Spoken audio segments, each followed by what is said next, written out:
Hospital போயிட்டு super market போயிட்டு வந்தோம் பார்த்தீங்களா. சூப்பர் மார்க்கெட் போயிட்டு டாக்டர் சொன்னதெல்லாம் ஓரளவுக்கு வாங்கிட்டோம். சரி என்னென்ன வாங்கியிருக்கோம் அப்படின்றத பார்க்கலாம். மெயினாக டாக்டர் என்ன சொன்னாங்கன்னா சாதம் சாப்பிடக்கூடாது சொல்லியிருக்காங்க.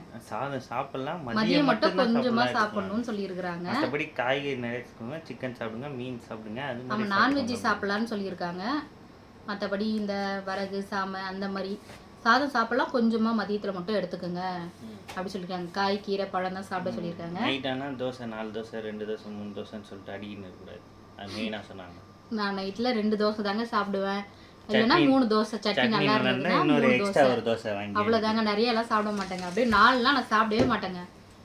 முன்னாடியே சாப்பிடுவேன், 5 6 கூட சாப்பிடுவோம். உள்ளப்பட்டோ ஒரு 5 6 வருஷத்துக்கு முன்னாடி. இப்போ 2 இல்லை 3 தாங்க. நல்லா இருந்தால் 3, இல்லைன்னா 2 தான். சரி என்ன நான் வாங்கியிருக்கேன்ட்டு அப்படி காமிக்கிறேன். பில்லு வந்து பார்த்தீங்கன்னாக்கா 272 ரூபா ஆயிருக்குங்க. 2772 ஐயோ சாரிங்க, காலையில ஏஞ்சி போயிட்டு வந்தோமா, ஒரு மயக்கம், ஒன்றும் முடியல, இன்னும் எதுவும் சாப்பிடல. மணி வந்துட்டு 8:45 ஆயிடுச்சுங்க. வந்துட்டோம் 8:30க்கெலாம் வந்துட்டோம். வந்து கொஞ்சம் வேலையெல்லாம் செஞ்சுட்டு அப்படியே வீடியோ எடுக்கிறாங்க. இங்கே பாருங்கள் 2772 ரூபாங்க பில்லு ஃபுல்லாக. என்னென்ன அப்படின்றத பார்க்கலாம். நான் மடியில் இதை வச்சுக்கிறேன். எங்கே இருந்தாலும் வச்சுக்கலாம். மஷ்ரூம் இது வந்துட்டு எவ்வளோ தெரியுமா? நான் பார்த்து ஒன்று ஒன்றா சொல்கிறேன். மஷ்ரூம் எவ்வளோன்னு லாஸ்ட்டாக படி. இப்போ இன்னொன்னா உள்ள இருக்கிறத எடுத்து என்னென்ன மெட்டீரியல் வாங்கியிருக்கேன்னு சொல்லு. ஆமாம், லாஸ்ட்டாக நான் எவ்வளோன்னு சொல்கிறேன். எனக்கு வந்து ப்ரஷ்ஷுங்க, மஷ்ரூமு, அப்புறம் வந்து என் வீட்டுக்காருக்கு இது கோல்கேட்டு. என்னங்க இது? ஒயிட்டு விசிபிள் ஒயிட்டா. ஆமாம், இது வாங்கியிருக்காரு. அப்புறம் வந்துட்டு ரொம்ப நாள் ஆசைங்க இந்த கிவி பழம் வாங்கணும்னு. இப்போ வந்து டாக்டர் சொல்லியிருக்காங்க அந்த பழம் சாப்பிட்லான்னு.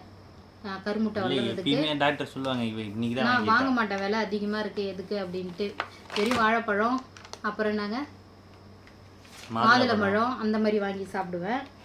அடுத்து வால்நட்டு கொஞ்சமாக தான் வாங்கிட்டு வந்தோம், விலை ரொம்ப அதிகமாக இருக்குங்க.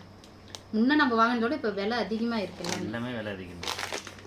நெக்ஸ்ட்டு வந்து பார்த்திங்கன்னா பூசணி விதை 2 பாக்கெட் வாங்கணும் இல்லைங்க. ஆமாம். கடுகு, அப்புறம் வந்து கிராம்பு. இந்த கிராம்பு வந்துட்டு பார்த்திங்கன்னா நைட்டு நான் 4 ஊற வச்சுட்டு காலையில் எழுந்து தண்ணி ஒரு கிளாஸ் தண்ணினாக்கா அது பாதி ஆகிற வரைக்கும் அதை வந்து கொதிக்க வச்சு குடிப்பாங்க. கருமுட்டை நல்லா வளரும் அதுக்காக.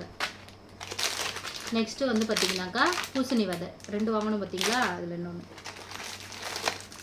அடுத்து வந்து பொட்டுக்கடல 1/2 கிலோவா, இல்லை 1/2 கிலோ வாங்கலை, 200 கிராம்.